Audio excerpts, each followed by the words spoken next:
Welcome to this 12th webinar that WAPPP and DRBF are very proud to invite you to join today. And the topic will be how dispute avoidance creates more collaborative PPPs, including the use of dispute boards. My name is Jean-Christophe Barth, and I will moderate this PPP expert roundtable with true connoisseurs of PPP dispute prevention and this resolution niche. I will introduce them in a minute. First, I'd like to give Anne Russo, the Dispute Resolution Board Foundation Executive Director, the opportunity to address our audience. And we're very happy that we're joined by so many of you today. And we will make this recording available after the webinar. Anne, over to you. Thank you very much. I'm pleased to see you all joining us today for this webinar on the use of dispute boards for PPP projects. Now, this is an area that we have identified as a wonderful opportunity of marrying the dispute resolution, or excuse me, avoidance and resolution attributes of dispute boards for these very complex, high-risk projects. So it's great to have a number of DRBF representatives here today to speak knowledgeably on this topic. The DRBF is a global association of professionals who are dedicated to the dispute board process. And we invite you to come to our website at drb.org to learn more, download a copy of our dispute board manual for free, and learn more about the process. Thank you. So maybe to set the scene, in every infrastructure PPP contract, disputes between the parties will occasionally arise, which is not surprising given the complexity and the long duration of such contracts. We're talking about contracts that may go up to 20 or even 25, 30 years, especially if they become regenerative. And these disputes may lead to renegotiation requests, or in some instances to premature termination of the contract, which we obviously want to avoid. The frequency and the impact of these outcomes has given rise to a great deal of criticisms of the PPP model, even though contractual disputes are also quite common in construction projects which are not PPP transactions. So well-designed PPP contracts become more resilient with robust dispute avoidance mechanisms, like partnering, visualization, standing dispute boards, co-mediation, and may play a major role in improving the delivery of essential infrastructure services around the world. I have the pleasure to serve as Executive Director of WAPPP. I'm also an international mediator and believe in the power of consensual dispute resolution and dispute prevention, especially in long-term complex contracts between the public and the private sector. After a career in banking and claims management in the rolling stock industry, I also served as co-president of the Swiss Chamber of Commercial Mediation, SKWM.ch, for 3 years. I'm currently a board member of the Federal Umbrella Organization for Mediation and coordinate the Swiss B2B Mediation Practice Group. The World Association of PPP Units and Professionals is the global home of public-private partnership professionals. It was founded in 2018 as an organization that aims to de-risk public-private partnerships and to drive the sustainable development goals of the UN 2030 agenda and to improve lives in general through better infrastructure. For that effect, WAPPP builds a global network of PPP units and professionals, and you're kindly invited to join the family. Maybe a couple of technical explanations. We have two functionalities. One is for the chat. This is more logistical talk between us. And if you have questions for the panelists, please use the Q&A box. And I encourage you to ask questions early on so that we can guide a bit the conversation. The whole duration is planned for 90 minutes. We will start by introducing all the panelists before their substantive input. The duration of that will be around 50 minutes, and then we will have plenty of time for open question and answers. And we hope that if you ask your questions in the Q&A box, we will be able to address all of them. Should we not be able to do that, we'll be very happy to give you written responses later. And without further ado, I would like to now introduce to you our panelists. We have Murray Arms, whom I met at the ICC mediation competition, who's a very experienced dispute resolution professional. He's on the president's list of FEMCIC for adjudications. He's an architect by training, and he used to be the president of the DRBF Region 2. And this is a good introduction to our next excellent panelist, Serge Baudard, who's a partner with PMG, Ingénieur Conseil, and he's the chair of the DRBF PPP task force. Oscar Cortés, VP International from FEMCIC, which is the Mexican Federation of Civil Engineers, who is also a member of the WAPPP North America Leadership Committee.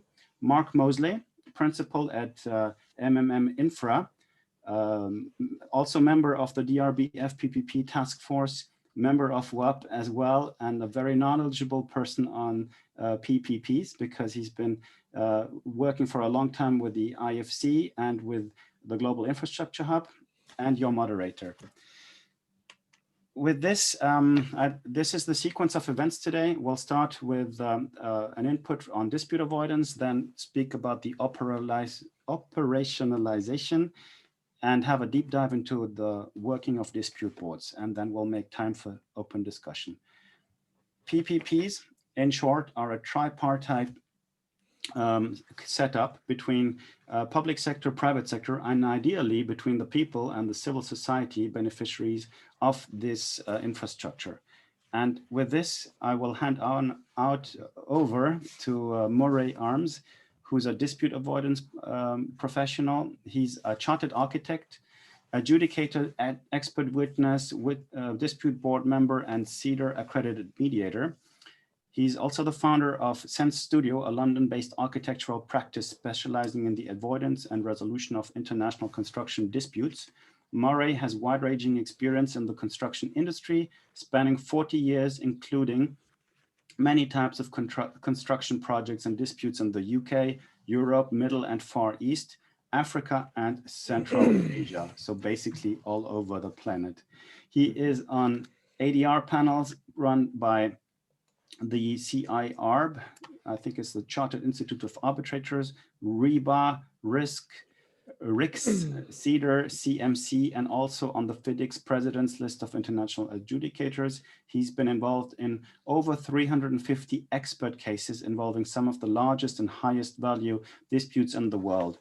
He currently sits on the dispute boards for the prototype nuclear fusion project at ITER in southern France, and the new CERN high luminosity project, and a high profile nuclear EPR power project, as well as other projects in the infrastructure sector. With this, Murray, the floor is yours. Thank you, Jean-Christophe, and welcome to you all. And I should say good morning, good afternoon, or good evening, depending on exactly where you are in the world. So my task today is to talk to you about dispute avoidance in the context of PPP contracts. We'll then go on to have a look at, very briefly, how some dispute avoidance techniques can be used to assist in the delivery of projects. And I'll also use a couple of example projects towards the end of my time slot. But I think before we get into dispute avoidance and techniques, we have to really consider how disputes arise and the nature of disputes themselves. Basically, even in the best run projects, disputes or disagreements, I should say, will always arise. And I think that's the starting point. We have to accept that problems will always occur.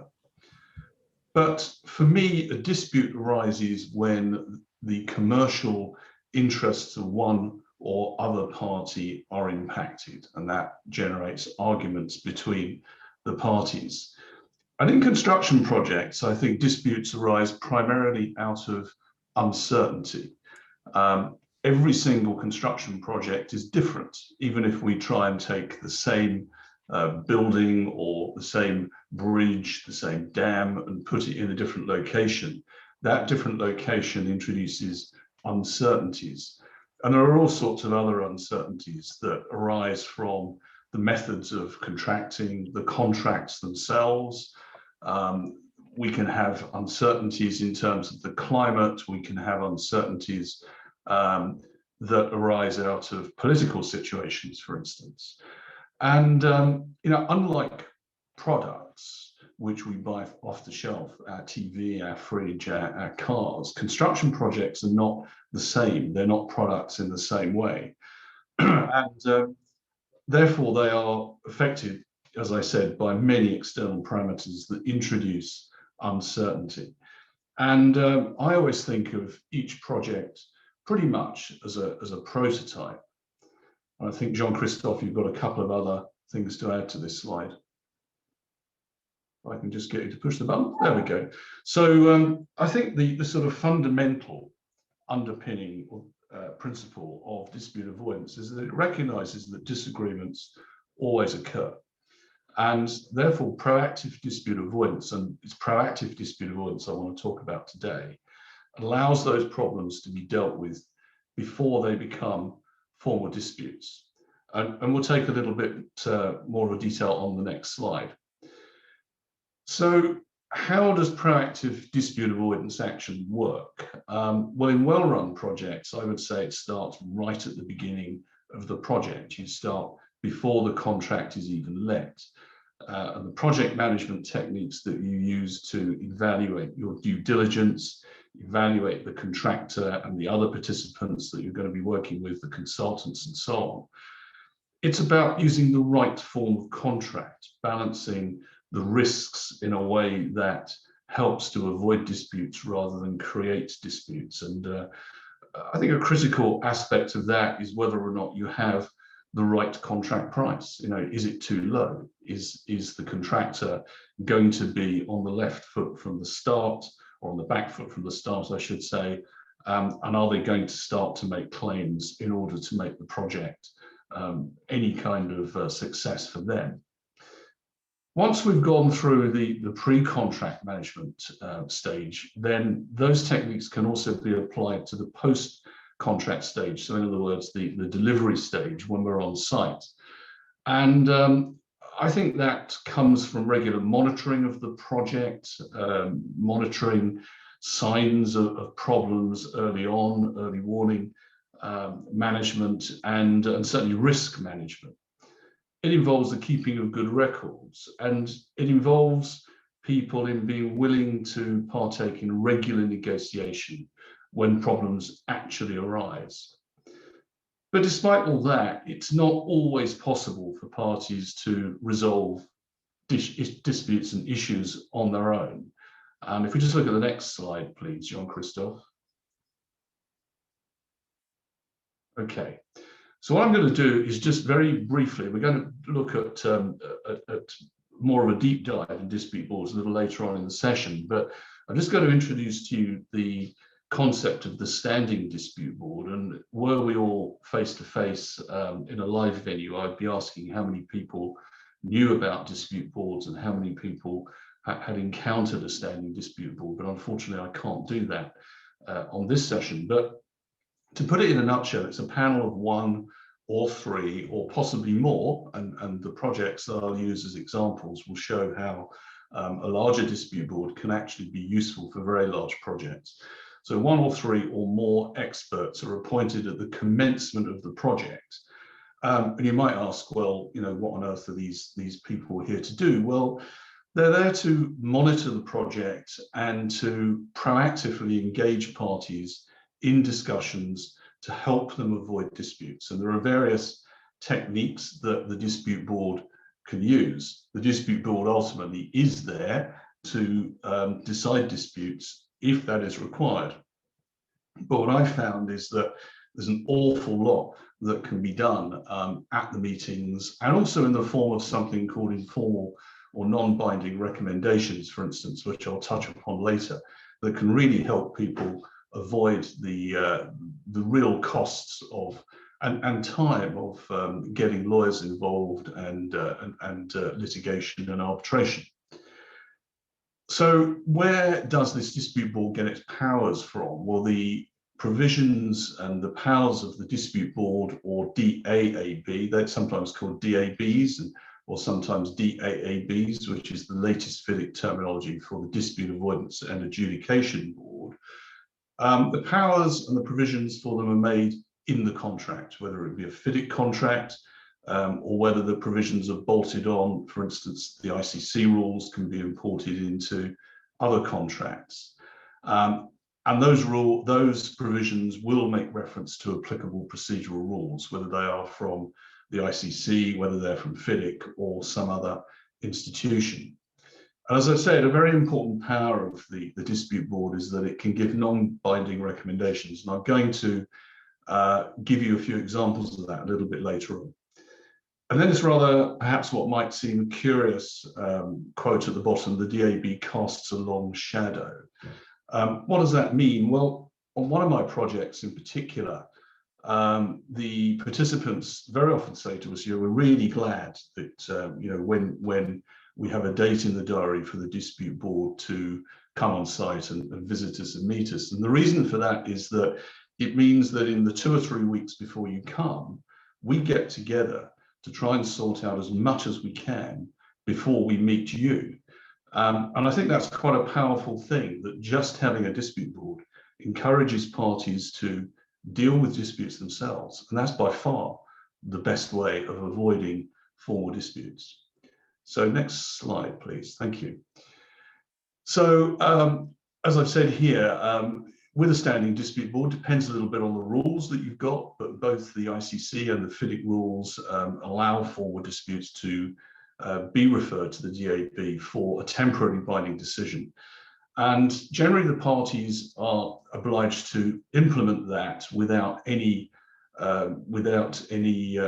qualifications, but any further disagreements can be referred to ICC arbitration. I won't go into the details, but there is a period allowed for amicable settlement, and Jean-Christophe, for instance, mentioned mediation and co-mediation, and mediation is quite a powerful tool to use in that interim period between the DAB providing its decision and the possibility of moving to the much more expensive and time-consuming process of arbitration. The important thing, I think, is that although there are rules and procedures the dispute board can follow, in my experience, provided you have the support of the parties and the agreement of the parties, the process can be very flexible, and you really can tailor it to individual projects. So even if there are no provisions for instance, non-binding recommendations, if the parties agree, then you can import that into the process. And certainly, in my experience, DABs are highly effective in reducing formal disputes, even in very complex contractual frameworks, such as those in PPP. I'm just going to give you a couple of examples. Now, I should say that neither of these examples are actually PPP projects, but I think what they do is they demonstrate that even very complex multi-party, multi-joint venture, in this case, projects over a long period of time, very, very complex projects, can benefit from this process. So the first case study we're going to look at is the ITER project in southern France. This is probably the world's largest and most important energy project that probably many of you may not even have heard of, and I encourage you to actually look it up on the internet, because it is a prototype nuclear fusion project, which, if it works, and I think there's every indication that it will, then this could be one of the solutions to the world's energy problems. It's not cheap. The cost of this project from start to finish will be around about 20 billion euros. The overall duration of the project from its inception some years ago, some 10 or 11 years ago, to the point where it will be generating power is around about 35 years. So probably a timescale not dissimilar from that of a PPP project. For the civil works, we have anything up to 8 large joint venture contractors on site at any one time, and they all have contracts with the European entity charged with delivering the civil works called Fusion for Energy, or F4E, and you can look them up on the internet as well. They have a very interesting website about this project. So each of these joint venture contractors has a separate contract with the employer, and they also have separate interface agreements between them. So if one contractor interferes with another, then there are ways and means of addressing those issues. All of those contracts and interface agreements have provisions for the dispute board. This project has had its ups and downs. It is on a pretty tight timetable, despite the fact that it's a very large budget and a complex budget, and it's funded by something like 34 countries which have participated in this. There is nonetheless a budget that has to be adhered to. There's not a bottomless pit of money here.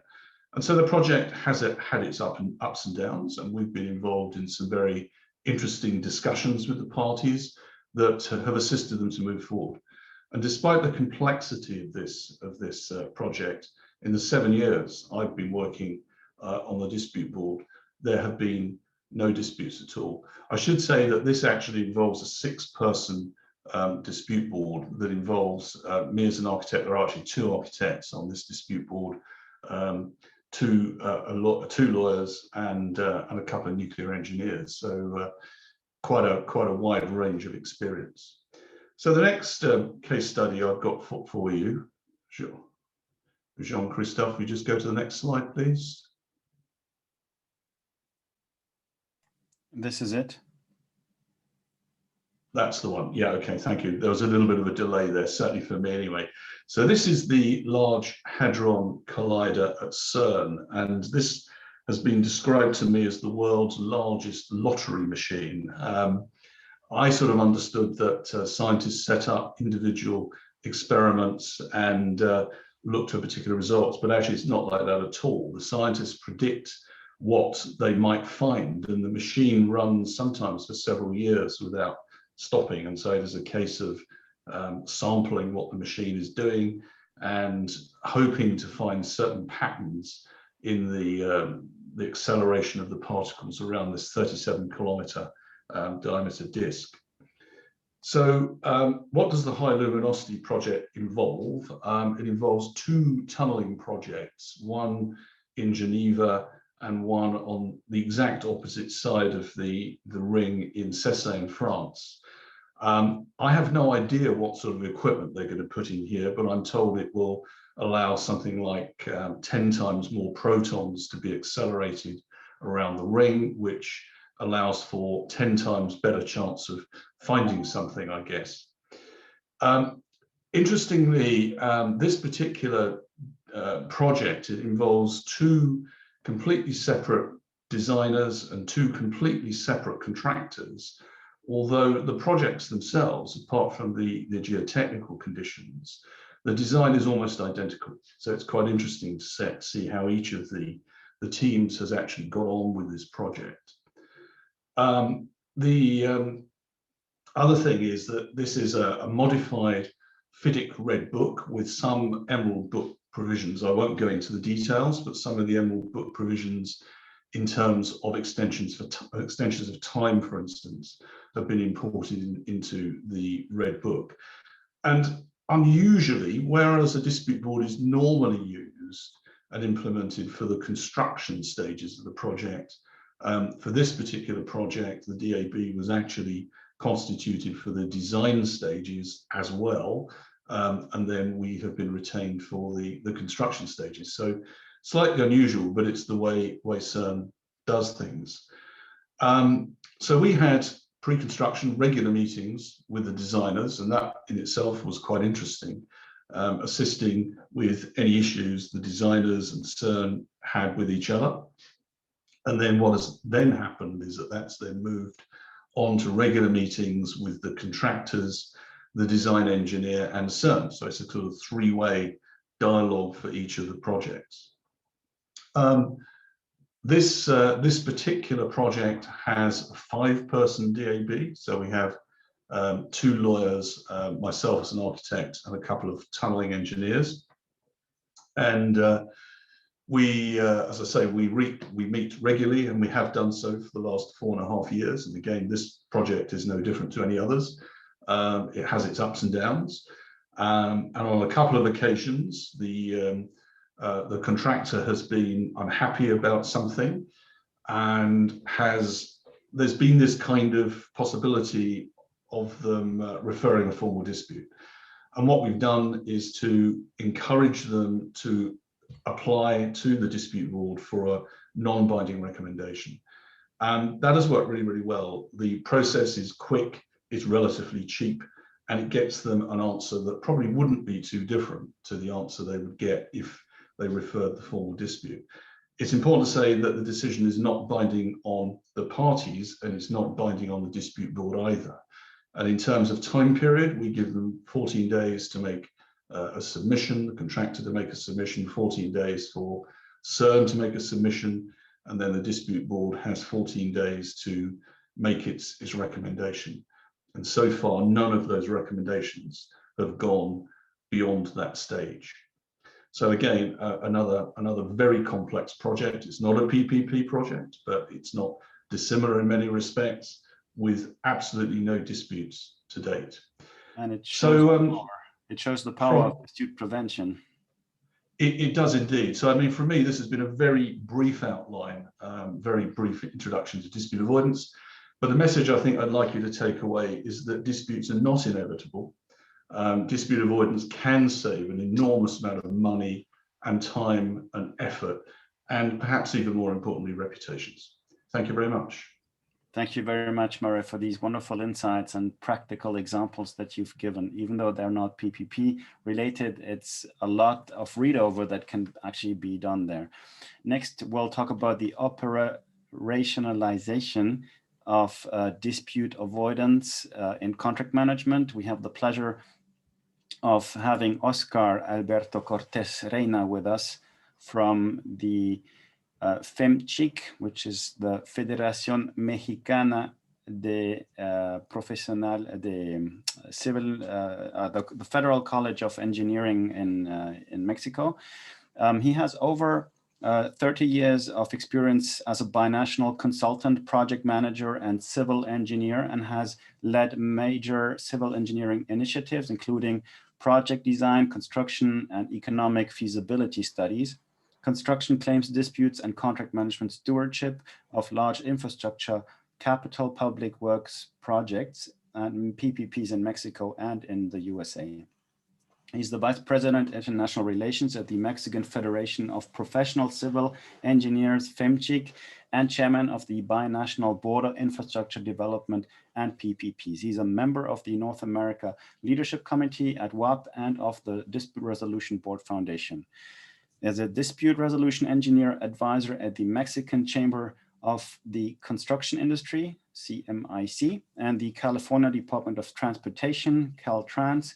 He's a district construction claims engineer manager and an international committee member at American Public Works Association, the Mexico representative for Envision at the Institute of Sustainable Infrastructure.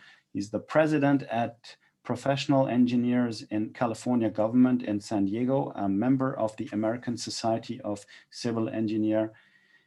And I could go on. We're very pleased to have you with us. Oscar, please explain to us briefly how you would describe that. Can you give me access to the camera, John Christopher? Oh, did I block you? I think it's locked. No. Yes. Should be possible now. Yes. Although the other picture looks better than me, actually. So, well, good day to everybody, depending where you are in this part of this world. I'm going to be talking about some concepts here that are more general in terms. Obviously, Murray already dive into the introduction part of what the DRB is. And later on in the webinar, we will have Mark and Serge dive into that precisely, but I'm going to talk about a couple of other alternative dispute resolution tools that we have that particularly we use in the California Department of Transportation over here in Caltrans, and we have used also some of them in Mexico. But first of all, we need to know what exactly is contract management. You know, contract management is a tool. You know, as project management is part of the project management toolbox, and it's defined as a systematic and efficient planning, execution, monitoring, and evaluation of contracts. You know, PPPs by nature are very complex arrangements. They have multiple contracts within the framework because you have also not only the design build contract, you have the operation and maintenance contract, you have the payment contract with availabilities. You have a series of contracts built into the major contract. And PPPs have a layer of complexity. I want to stress one thing that is very important: relationships. I think part of the issue when we have disputes, arguments, or whatever is how we establish those relationships. It's like a marriage. We're going to be there for 30 years. So let's have a mechanism to basically have a good way of defining that situation with a claim or a dispute or disagreement. So the relationship building is very important, and that's the essence of partnering. Obviously, risk is something that has to be well defined, and I have participated in several risk registers, and that's the essence of really carrying into value for money, you know. And I'm going to be concentrating more on the design and construction part, the technical part. Obviously, there's financial risk, political risk, but the risk associated with the actual execution of the contract, the construction is very important. I would say by my experience, the majority of the situation is everything below ground. You know, when you have a lot of geotechnical conditions that are not favorable or maybe were not identified. And so we implement many tools, you know. Risk is something that is key to any type of construction, regardless if it's PPP or non-PPP. Key performance indicators, you know, are built into the contracts. By nature, the P3s are driven by performance, you know, and because we're going to pay you based on availability. So that in itself may be tricky, you know, because we have different ways of measuring things, and that's part of the essence also of a good contract measure. How are you going to measure that performance? And if you have a disagreement, how are you going to go and have fulfill those contractual obligations? That's why you need to incorporate alternative dispute resolution process that will give you that path to resolve it, because the ultimate goal is to have value for money. But one of the things that's very important, and I'm involved with the Institute of Sustainable Infrastructure, is how the stakeholders are included. You know, it's not a matter of doing the project right, it's doing the right project. And so that involves a lot of involvement with stakeholders. Some of the stakeholders are very vocal, some groups like environmental, social, and rightfully so. So we're trying to promote at WAPPP a more holistic approach at the PPPs by having a value for people, by having projects be resilient and incorporate the non-sustainable goals that were mentioned before. I think if you guarantee that, you will have less problems downstream when you execute the contract and when you end operation. So keep that in mind when you do that type of analysis, that to make built in the resilient factors and the value for people. You know, value for money will always be there, but people putting people first is highly important this time. So next slide, please. So a contract is as good as what's written, and we have a couple of good lawyers here, and I'm not a lawyer, obviously, but the contract is as good as what's written into it. So there's obviously within the life of the contract, you have clauses that can be non-competing. You know, if a developer wants to make sure that the public agency will not build an alternative road beside the one I'm promoting. So I want that. So maybe that's part of the discussion, you know, and the guarantees. Availability and financial enhancements is very important. And when you do the handback, what are the terms? How are you going to do that when you hand it back to the implementing agency? And the implementing agency will retender it or assume the responsibility after 30 years. So 40, whatever is the case. Step-in rights is something that's very important for the lenders, you know, in case something's going on. The risk structure, we talk about it, but the essence, I guess, the best clause is the alternative resolution clause. All those problems that we have, if we don't have a good alternative resolution clause, they will help us promote a better relationship, like I mentioned before. It will be helpful. So on the right side, you see a little wheel there that it's all about avoidance in reality. John Christopher mentioned that it is about avoidance. Resolution is part of it, but let's try to avoid things. And in order to do that, I think partnering plays a very important role. You know, we use that very successfully at the California Department of Transportation, like I mentioned before. We even have awards every year.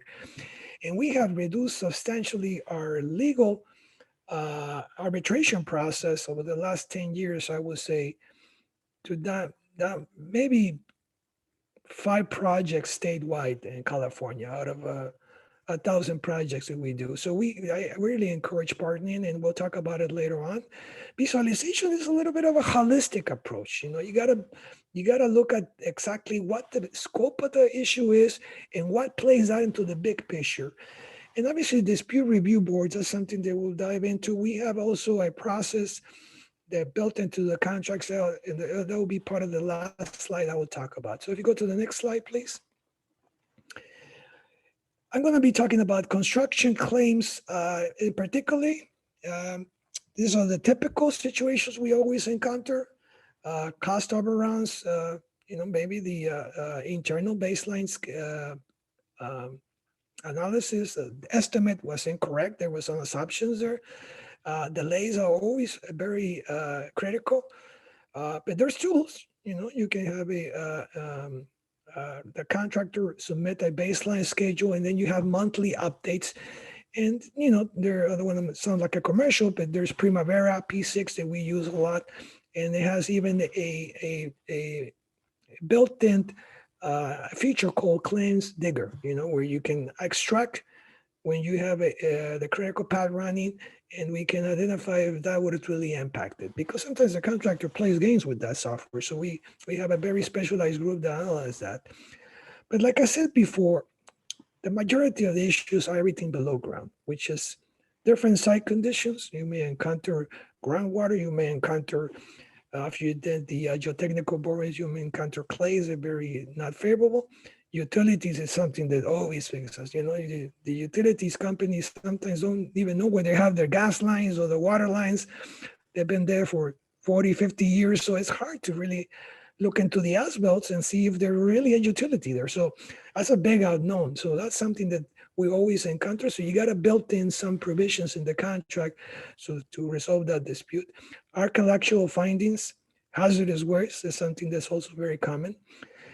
But as you can see on the right hand side, contract documents.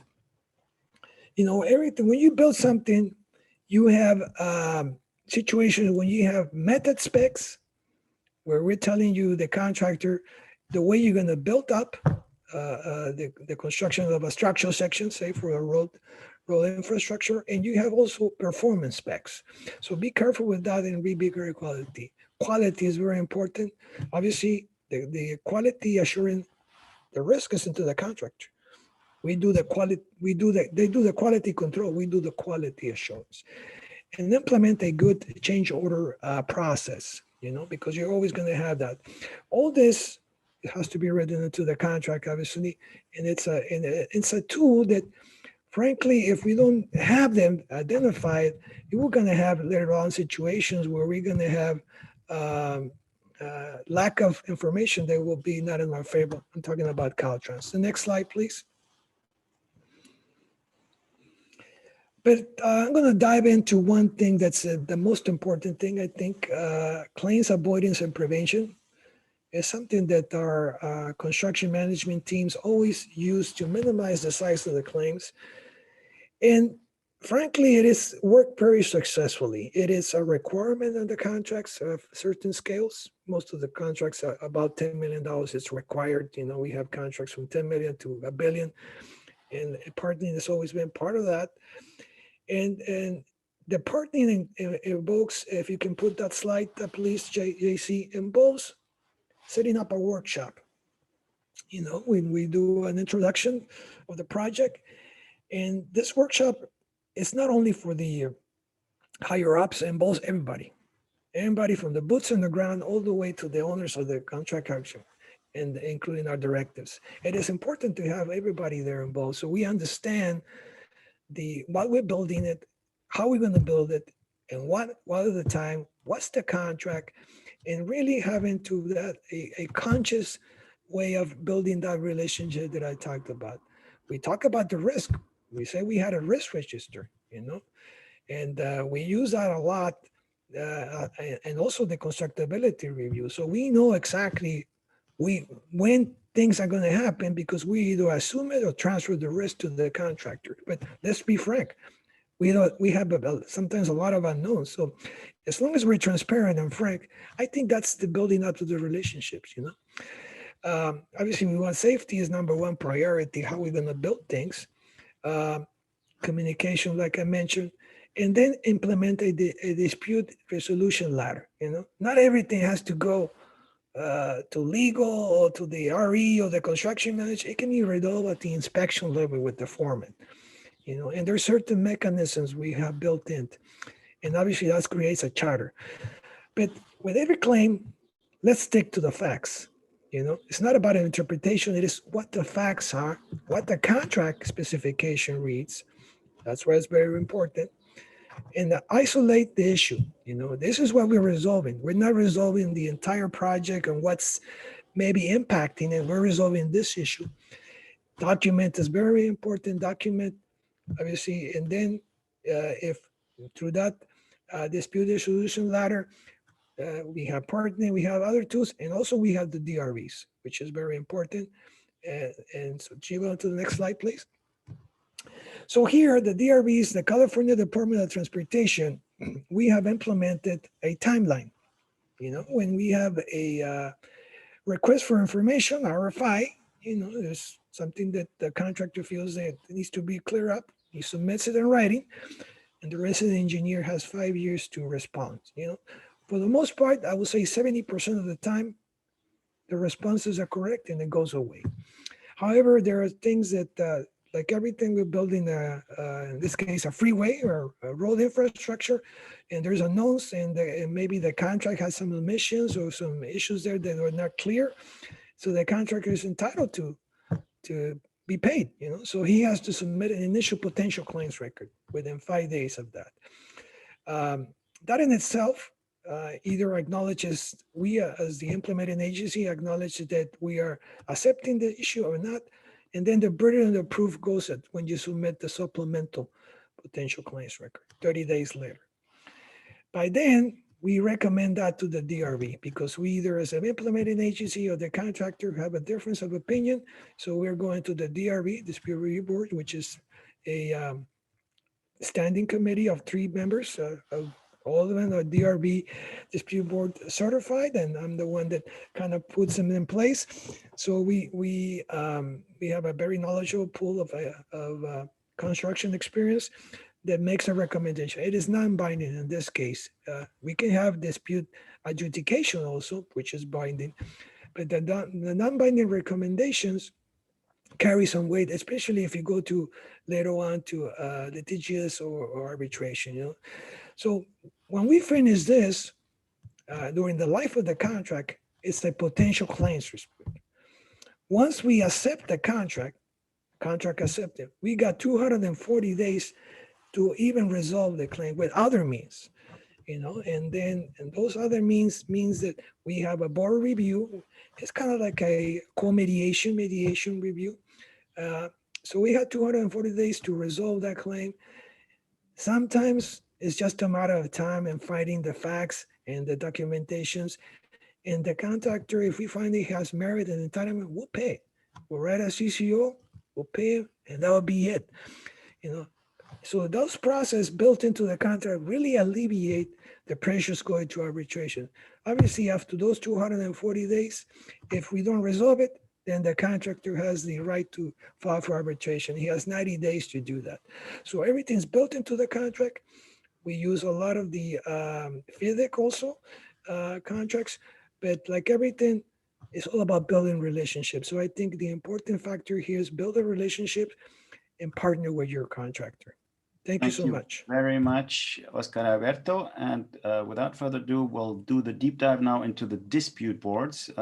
Let me present shortly Mark, who is the owner and principal of Mosley Infrastructure Advisory Services, MMM Infra. Mark Mosley is a global individual consulting. It's a global consulting firm advising on PPP infrastructure projects and enabling environments. Mark Mosley has over 40 years of international infrastructure experience, having held the following positions. He's been the Chief Operating Officer of the Global Infrastructure Hub for many years, an initiative that is led by the G20 group of countries. He's been the lead counsel in infrastructure practice group of the World Bank.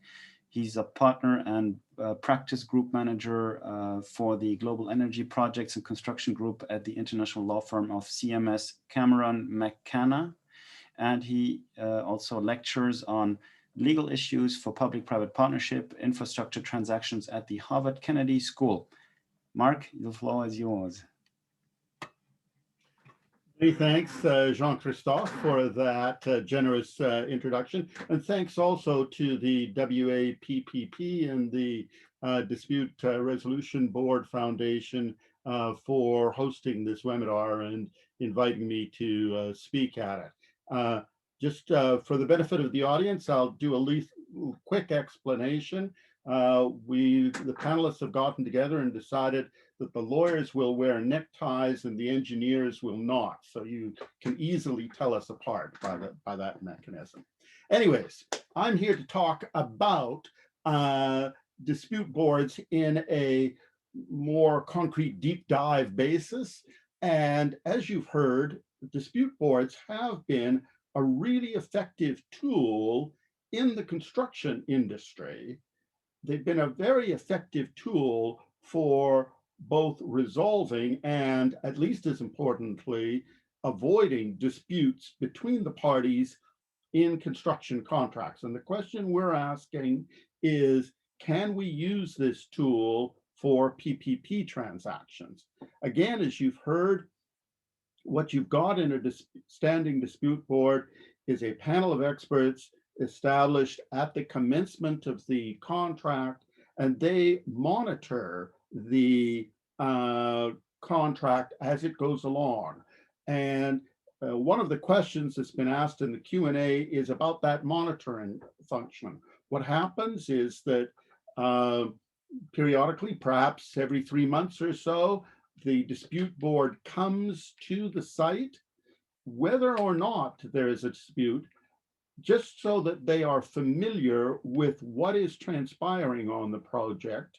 And the parties, as Murray has told us, become acquainted with the dispute board, and the dispute board members become acquainted with the parties as well as the project. And this allows the dispute board to do that function of helping to avoid disputes from arising, because they can see, because of their expertise, potential disputes at a very incipient stage and speak to the parties and say, you know, if you don't do something about that scaffolding situation over there, you may well have a problem down the road. So it's that constant monitoring that is part of the magic of a dispute board, and that allows them to, as I say, anticipate and help avoid disputes from arising. And this creates tremendous savings for the parties by providing an alternative to the time-consuming alternatives of expensive arbitration and litigation.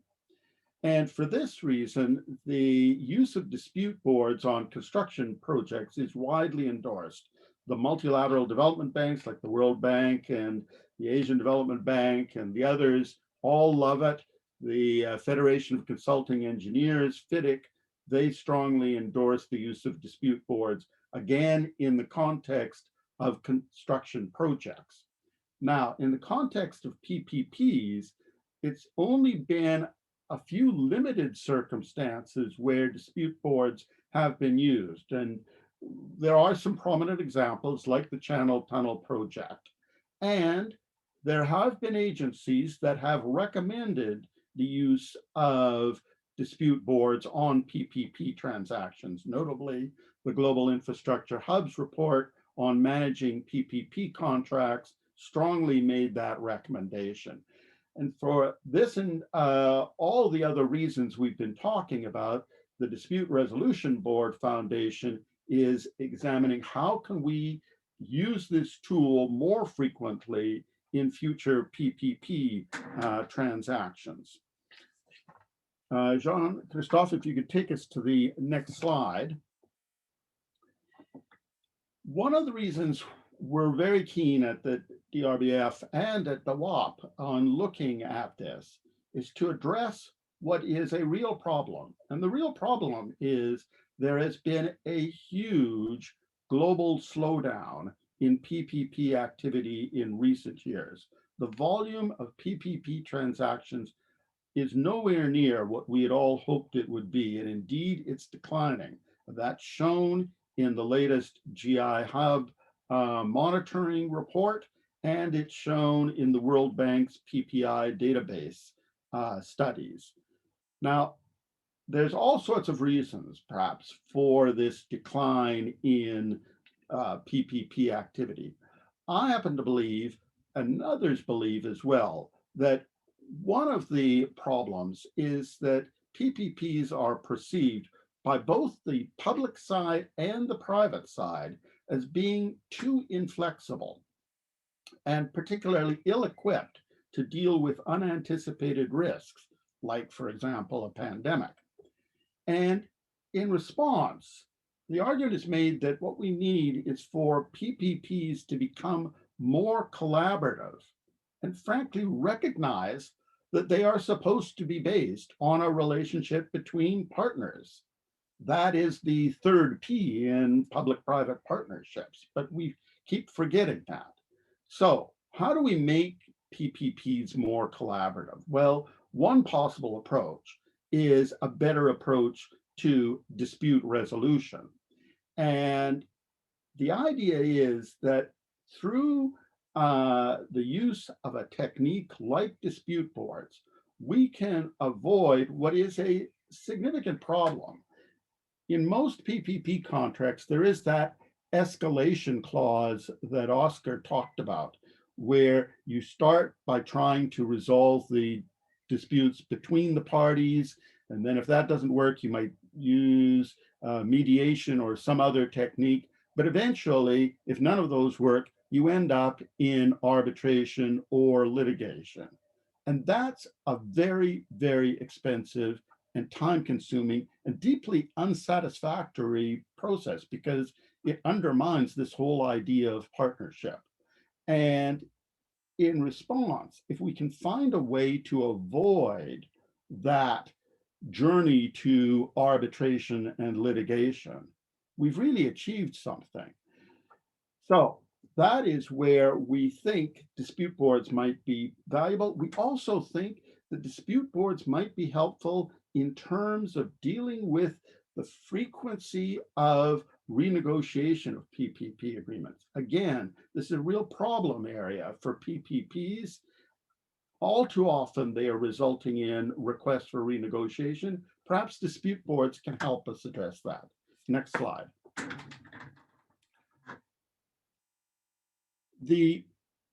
One of the issues that people ask, though, is, oh, well, you know, you've got this standing dispute board, it's got these 3 or so experts on it. Surely there's a significant cost involved in that. And indeed, one of the questions in the Q&A pertained to costs. Well, yes, there is a cost. You're paying for the dispute board members to be there to monitor the project, even though they are not actually handling disputes every time they come. Now, obviously, they're not full-time. They show up, as I say, once every few months. But there is a cost involved in that. But again, look at it in the context of a large PPP transaction where, you know, again, these things are worth hundreds of millions of US dollars. the cost of having that panel there is very, very small in a relative sense. And if it can avoid the expense of arbitration, litigation, or renegotiation, it's more than earned its keep.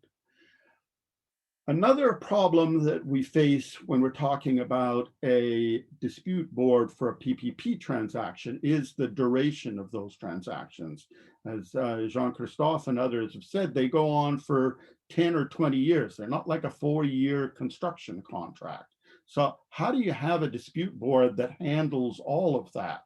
We can't simply appoint teenagers as dispute board members and hope they're going to stay with it for the next 30 years.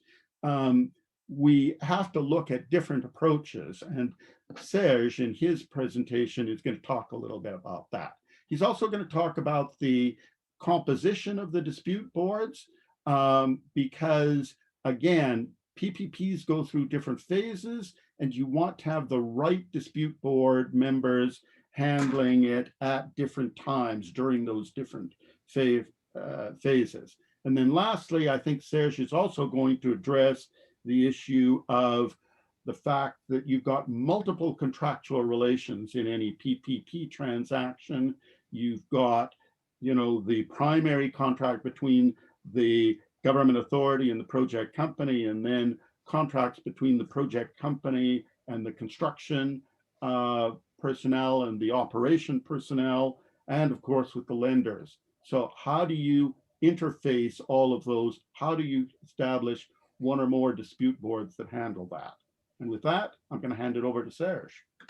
Thank you very much, Mark. Let me quickly introduce Serge to you. So he is a civil engineer by training who graduated from the Swiss Federal Institute of Technology, and he's a partner at PMG Consulting Engineers and Economists. He has over 30 years of technical and contractual experience. He worked for leading international contractors as site and project manager and technical director.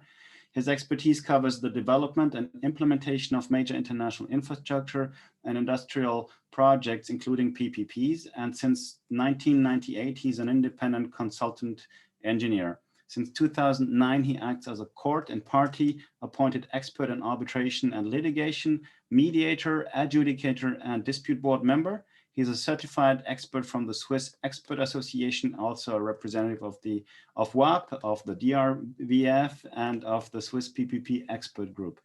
Serge, the floor is yours.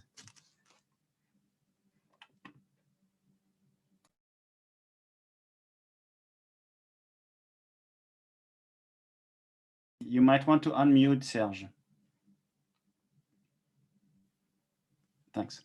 So, hello to everybody from Switzerland, and I will be, as has been said, sorry, before, I'm also chairing the DRBF PPP task force about trying to promote DBs and PPPs. At the moment, we are updating a white paper that we wrote back in 2017, and we're expanding that white paper, including also analysis of some case study. Because why was this task force initially put in place? It's to promote DBs and PPPs, but it's also the result of an initial observation where we had to observe. One of the main findings is that there are not so many DBs and PPPs today. That's why we decided to, to tackle some of the case studies and see how these DBs and PPPs are organized. And if we look at my first slide, I will be presenting first, if you can put the next slide, Jean-Christophe, I will first present some of the challenges of introducing DBs into PPPs. And then I will present you some of the recommendations that we came to with the task force. And Mark, who just spoke before me, is member of that task force. So I'm working very closely with him on this expanded white paper. So what are the challenges of introducing DBs into PPPs, and why we are not seeing so many DBs and PPPs? One of the first questions or challenges is to say, We know that in a PPP, we have multiple contracts, multiple layers of contracts, and also multiple interfaces. We have the parties, the main parties, of course, authority, the special purpose company, then we have the subcontractors, we have the lenders, and we have the equity investors. So we have multiple contracts. And the first question we ask ourselves, in which contract should the DB be put in place? Should it be the head contract, between the project company and the authority, the SPV and the authority, or should it go down the line to the DC and the O&M contractors? At the moment with the task force, we're analyzing several options and sort of assessing the pros and the cons of these options.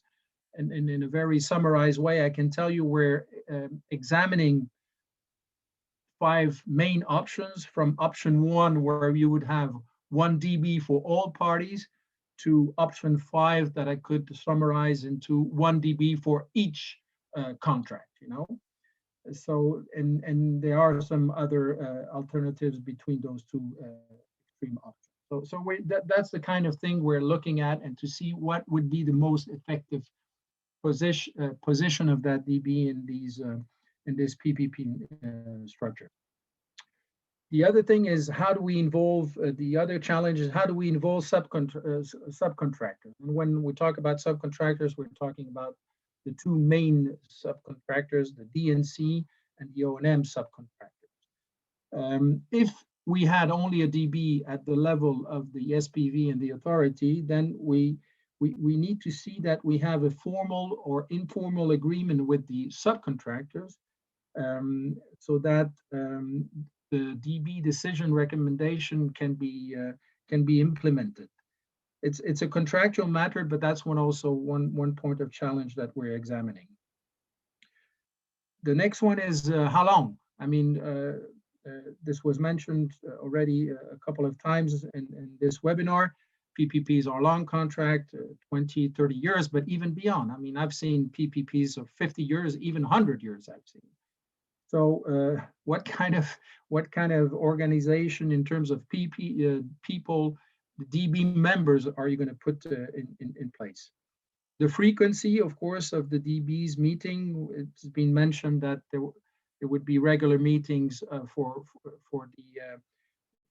the site, regular meetings with site visits during the construction phase. That is, of course, still applicable for the PPPs. But then we have the operational phase, which comes after the construction phase. So operation maintenance phase, and then you have the handback phase as the very end of the PPP contract. So these are some of the issues where we're assessing in terms of DB implementations in PPPs.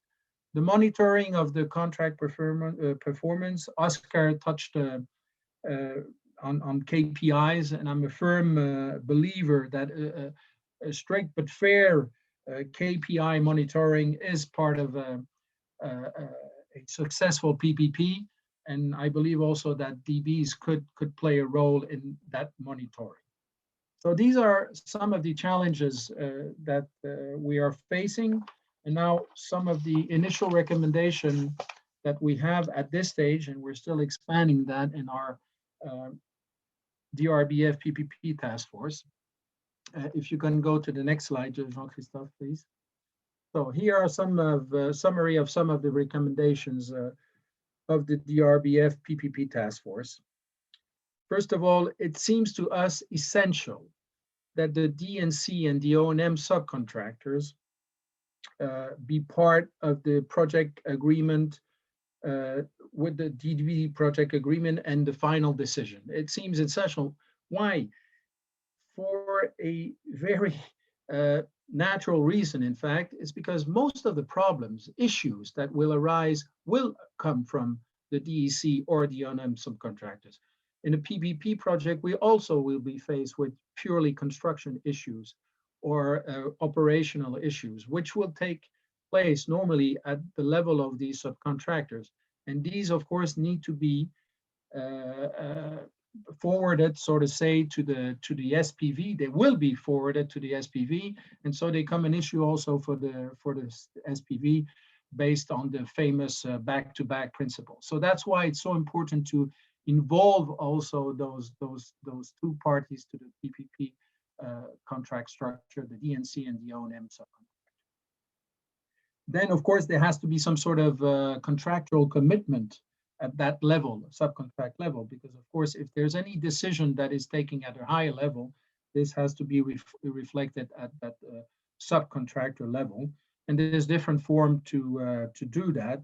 It doesn't need to be absolutely a signature under the DB agreement. It can be also in the form of a, for example, a deed of adherence. We are seeing that in certain countries.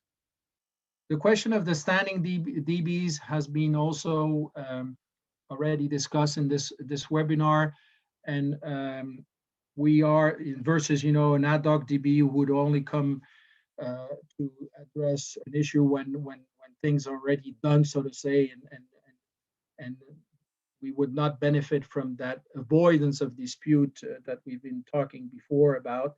And we believe that, as in a conventional contract, a standing DB is very beneficial to the success of the project.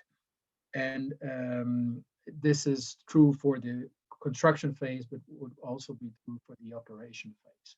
Now, of course, we have this issue of the lifetime, 20 years, 30 years, even beyond. So one of the recommendations of the task force is that this DB should extend beyond the DNC phase to include the O&M phase. And if we go to the next slide, you will see our more specific recommendation in that respect. We think that at least for the 5 first years of operation, that DB should be in place. Why 5 years? Because, I mean, we are, that period is very critical. It starts with the end of construction, the commissioning. It probably includes also the guarantee period, but above all, it's the start of operation. This is where issue may, you know, appear when you start using the infrastructure and using the machine, so to say, and there are some problems, some issues might pop out, and this is where you would benefit from the fact that you still have a DB in place who knows the project from the construction phase, and so who would be in a better position to assess and take a view on issues that could arise during that initial operation phase. Most of the problem in the operation phase will arise in those early years. That's why we believe that it would be beneficial for the parties to have that DB still in place for that period. Now, of course, with that long operation period, 30 years beyond, there is also a cost issue, of course. DB has its costs, although it's very, I would say, it's marginal compared to the cost of the project. But we could imagine, in order to reduce the cost, to go from a 3-person DB, 3-member DB to a 1-member DB after that period of 5 years, which could be renewable, let's say, every 5 years because of that duration that we have typically in a PPP project. Important is that this know-how that would have been collected during that first term of 5 years be transferred to the next DB member if there is a change. I took the period of 5 years because in my experience, some of the O&M contracts are renewed after 5 to 8 years. It can be a bit longer, but that was the idea behind, you know, with that renewal of the O&M contract, we could imagine that we have also a renewal of the DB. Another recommendation is related to the PPP experience. What kind of experience we would be looking for a DB member in a PPP project? It sounds obvious, but I think it's worth highlighting. PPPs are not purely private projects, so we have, of course, that public part of it. And usually it relates to public services. So, I mean, whatever you're going to produce as an infrastructure, at the end of the day, you do it with the idea or with the goal of providing a public service. And that has to be kept in mind, because then I would say the approach of the DB needs to be adjusted to that goal. And also the other very particularity of a PPP project is, of course, that it's funded normally 80%, typically 20% equity, 80% of loans. So basically your money is coming, 80% of your money is coming from lenders. So lenders do have their say in these projects, and that has also to be taken into account. I have mentioned also here the environment, specific economic environment of the countries. That is of course also important. And in order to better assess the validity of these recommendations, as I said before, we are looking now very closely to experience from past PPPs. And if we can go to the next slide, I will just mention one of them has already been mentioned by my colleague Mark, which is the Tunnel. It's an older project, but it was one of the first in terms of DBs and PPPs. That's why Mark is having a closer look to this project. Another project that we are looking at is the high-speed train between Paris and Bordeaux, which is it's a railway PPP project, for which also a DB has been implemented. I must say this one has been implemented or has been active between the authority and the SPV at the very higher level, but regularly, from what I'm seeing from my initial analysis of the case study, what I'm seeing is that on a regular basis, the subcontractors, the DSC and the O&M were invited around the table to discuss some of the issues. And I will finish by these case study just by saying that we will be presenting a bit more about those case studies and the results of our assessment in the next DRBF International Conference, which will be taking place end of June in Portugal. But I'm sure that Anne will tell us a bit more about that in conference later today. Okay, thank you very much, everybody. Thank you for your attention. Thank you very much, Serge, for these very interesting findings of the work on how you're doing with this task force, especially on PPP and dispute boards. We have questions in the Q&A box. One is, apart from the construction phase, most disputes in PPPs are between the project company and the government under the primary concession. Have governments been receptive to the concept of dispute boards? Asks Andrew Kinloch. Who would like to answer Andrew's question? I'll make an opening comment. I think that governments have used dispute boards in construction contracts. So as Oscar has been telling us, so there's no reason to believe that they shouldn't endorse them for PPPs. Also, the concept of using dispute boards on PPPs is, as I've mentioned, been recommended by the Global Infrastructure Hub, which is a creature of the G20. Obviously, those 20 governments would seem to be on side with the concept. So there's no reason to believe that governments would be opposed in principle to dispute board. Like everybody else, governments are interested in avoiding the time and expense of arbitration, litigation, or indeed renegotiation of PPPs. May I inject a little bit the comment? I will say that from a binational perspective, that I'm fortunate to work both in Mexico and the United States, and obviously there's different law systems. You know, one is common law and the other was civil law. For the most part, I would say in civil law countries such as the one in Latin America and Mexico, we tend not to include it. We have a panel expert that is subjected to the legal framework, through the court system. I think that should change. I'm actually promoting that through my organization to implement a more technical resolution process on the life of the contract. We have made some change to the public law. So I see that as an opportunity versus the United States, where it's a common policy to use the dispute review boards, at least in California and particularly in the California Department of Transportation. We use it very successfully.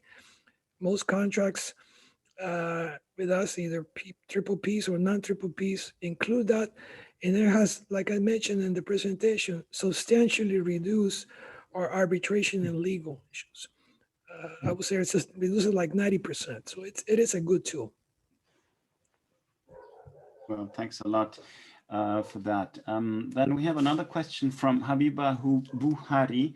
Hi, everyone. I wanted to know how big the size of dispute boards should be. Do we have minimum number of members? Do you have an example of a dispute board to share? Thanks. I can do that, Jean-Christophe, if you like. The default position is normally 3. Certainly that's the case in the case of FIDIC contracts. But in reality, it depends on just how big and how complex and the value of the contract. Some projects can't really justify the cost of 3 people. So obviously the minimum number you can have is 1. The more dispute board members that you have, the wider the range of experience you have. So if you have a single dispute board member, do you choose somebody who's legally trained? Do you choose someone who is technically trained? Whereas with 3 or more dispute board members, you can obviously spread around the experience. You could perhaps have a lawyer, an engineer, somebody experienced in quantum or delay, for instance. I sit on 1 dispute board where I am a sole member. I have another 3, I think, where I sit as a panel of 3. And then the 2 examples that I gave you in my part of the presentation, one of those we have 5 people, and another we have 6 people. And I actually have another scheme as well, another project where again it's a 6-person board. Very large, very complex projects that need a wide range of experience. So there's no one size fits all. It depends on the needs of the project, in my experience. And you can choose the number of people who will be on that dispute board. Yeah, I mean, it's usually set out in the contract, but yeah, other than that, yes, you can. Good. Then a question from Eric Weil. Practically, how to identify and find relevant experts for the dispute resolution boards, to say for a large greenfield port project in a PPP setting, and would one party typically need to consent to the nomination by the other party? Thanks a lot for this very interesting and excellent orchestrated webinar. Thanks. Okay. So yeah, who would like to answer Eric's question? I'll start and maybe then turn it over to Serge. In terms of finding people, a good place to start is to contact the Dispute Resolution Board Foundation. They maintain a register of individuals who are available, and they can point you in the right direction. And as I say, I'll leave it to Serge to address the question of getting consensus. Okay. Yeah, maybe one addition to what you just said, Mark.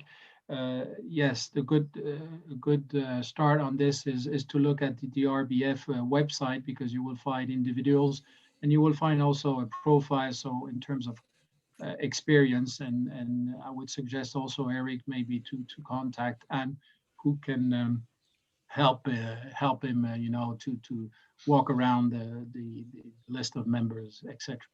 In terms of the second question, would one party typically need to consent to the nomination by the other party? The answer is yes. I mean, that's the procedure normally. Normally the way a DB is named is that each party would make a suggestion for if we take a typical three-party DB, which is the most frequent type of DBs, each member would suggest one DB member, which needs to be approved by the other party. And then once those two members are approved from both parties, they would suggest then a third member, which is usually the president of the dispute board. Yeah. And this person then has to be also accepted, approved by both parties. That's the way it works. Yeah. Yes, can I make a comment? Yes, in California, we have a list of, like I mentioned before, DRBF certified, experienced construction. Some of them engineers, some of them just regular folks with a lot of construction experience. So we have a list. If you're welcome to go and check it out at the California Department of Transportation, a list of the DRB members. And like Serge mentioned, we typically have three, and the chair is something that's always up to discussion because you need to have a chairman for the DRB board, and that's something that has to be consistent. You know, one of them will be a party to the implementing agency, one to the contract, and the third one will be the chair. So it's all about screening. I think it's important to do that and promoting that and having a list of very people with a lot of experience, and then not necessarily having the same people all the time. You know, we tend to revolve the DRB members and different contracts, so we don't have only a few participating. We want to expand it. I think Eric's question is great because it shows how PPP practitioners are trying to enhance the way that they are going about these potential disputes. They've understood that every project is a prototype, and it's good that preparatory provisions be taken, be it ad hoc or even at the outset of the contract. And naming a dispute board, a standing dispute board, is going to be really helpful going forward to avoid that the kid falls into the pond. Another question is from Lisa El Imshati. She would like to know whether we feel it would be an advantage for dispute board members to have a background or at least knowledge of mediation. I'm going to jump in on this one, Jean-Christophe, because I'm going to give you the floor to answer that one. Because as a lead mediator. That's too kind of yourself. Well, I think it's definitely helpful in any kind of profession that you do today to be able to learn how interest-based negotiations work and to learn how to communicate, to mirror certain things. That's helpful in any project. Obviously, very much so in a dispute that has already started to escalate. Maybe Mauro has also an opinion on that he would like to share. Yes, I mean, the dispute avoidance function of a dispute board is not quite mediation, because in mediation, you have private caucuses, or very often you have private meetings with the parties. The dispute board rules do make provision for private meetings with the parties, but I think that has to be used with real caution, because if you then have to go on to make a decision, you don't want one party trying to overturn the decision because there is perhaps a feeling that you might have learned things in those private meetings that the other party is not party to. So certainly on all of my dispute boards, we make sure that any of the dispute avoidance functions are carried out with both parties, or whether are more than two parties, three parties in the same room at the same time. We don't have private meetings. But are mediation skills useful? Absolutely they are. And very often we use some mediation skills. In fact, fairly recently, I won't go into details because we don't have time, but if anyone is interested, I can explain to you how we managed as a board to diffuse what was potentially quite a nasty situation that was developing by the use of mediation techniques. Thank you very much, Maury.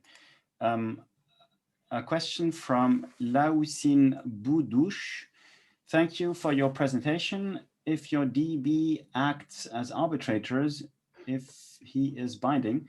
Be careful about your public policy. In France, for domestic arbitration, it's mandatory to have an odd number in your DBs. Yeah. I think that's absolutely right, Labusine. But when I talk about much larger dispute boards, obviously if you have one or three, it's not a problem. I've never come across a two-person dispute board, but I did mention that we have on a couple of my projects 5 or 6. So what do you do where there are 6 people? Well, in practice, to have 6 people deciding a dispute is quite impractical. So if a dispute arises, the plan is that 3 of those people will be selected to deal with the dispute. And that's how we get around that. Then next question is from Ramin Rabayev. Is the construction area the only sphere to implement dispute boards, or is it more common? It can be used on almost any long or medium term project where outcomes might be uncertain. And I think a few years ago at one of the DRBF conferences, I chaired a session on the use of dispute boards in other industries, including shipbuilding, insurance, car manufacturing. I think there was clothing manufacture, brewing. So it can be used in all sorts of IT. It's another one, of course. So it can be used in all sorts of ways. Yeah, but maybe we could also add that, I mean, the DB, which was sort of, Oscar, you will confirm that, initiated in the US. I mean, has started in the US, started in the construction industry, and that's where it came from, right? Yeah, actually, it was some initiative from the American Society of Civil Engineers about 20 years ago, because we had a chronic problem of having a lot of litigious contracts. So yes, it was originally there, and now it's part of the law. You know, it's part of the public contract law. It is a good tool. You can also have it only a single dispute advisor. You know, I have participated in several of those where only one person, but like I said, it's non-binding, but it carries a lot of weight if you go to arbitration. Wonderful. I have one for you, dear panelists. In many countries, central PPP units share the responsibility for PPP contract management with the concerned line ministries. So in these instances, should representatives of the PPP unit be asked to participate in DRB meetings? A very good question. And indeed, we at the task force that Serge is in charge of, that is a specific issue that we are addressing. My own personal view is, yes, they should be involved in some capacity if, as the questioner has asked, the PPP unit is very much involved. It's not sufficient simply to have the line ministry in front of the dispute board. I think you also need to have the central PPP unit, if not a formal party, then at least they need to be engaged in some way, shape, or form with the dispute board process. But again, this is something Serge and I and our task force is explicitly looking at. Yeah.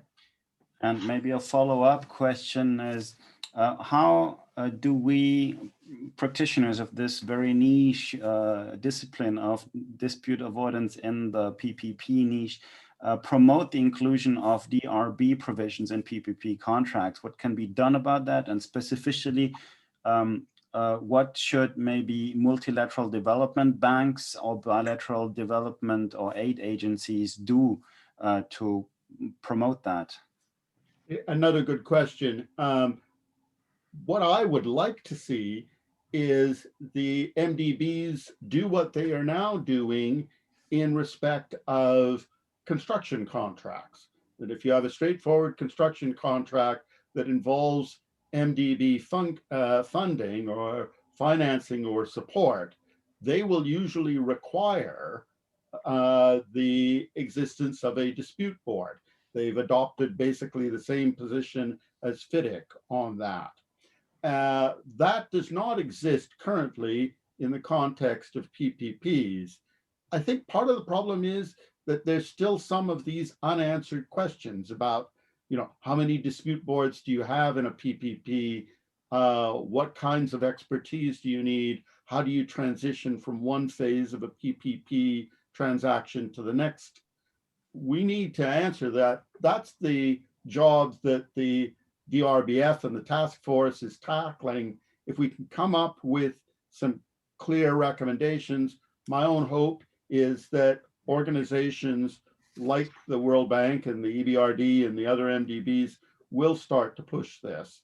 What we have seen, as I mentioned, is the Global Infrastructure Hub has made that as a formal recommendation in its report on PPP contract management.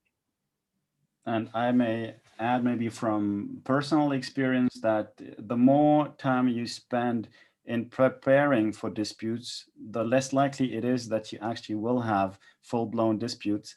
And that's the paradox that is so important to understand for people who work in that space. I think we'll wrap up this wonderful time together. Thank you so much to our panelists. It's rare to have such a concentration of PPP and dispute board experts that are able to communicate across all time zones. I mean, from Mexico, thank you a lot, Oscar, to wake up at 5 o'clock in the morning to be able to join us.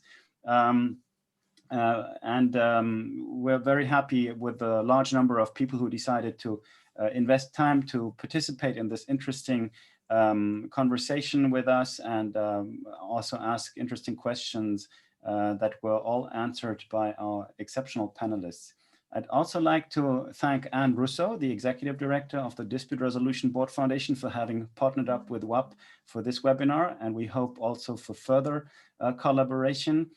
We will shortly publish a short summary of today's webinar on the website, and I think that DRBF will do the same. We'll make the slides available for those interested, and if you would like to stay posted on the latest developments of public-private partnerships, you may want to follow WAPP's LinkedIn, Twitter, or YouTube presence. We invite you to share your PPP-specific updates on the WAPPP blog and in our weekly newsletter, the PPP Times. And if you want to be proactively involved in promoting and developing public-private partnerships, we simply encourage you to become part of the WAPPP family, like most of us have done. And it's something that enables us to shape this profession and contribute to improving the practice. There was one last thing I wanted to say. Exactly. We are planning to do a global event, which will be called Next Level PPP in June. It'll be Monday and Tuesday, and maybe even Wednesday, 14 to 16 of June, where you're all invited. We're preparing the program, and as soon as it will be ready to be shown, we'll publish that and make it available on the wapp.org website. Thank you a lot for having been with us, and stay safe.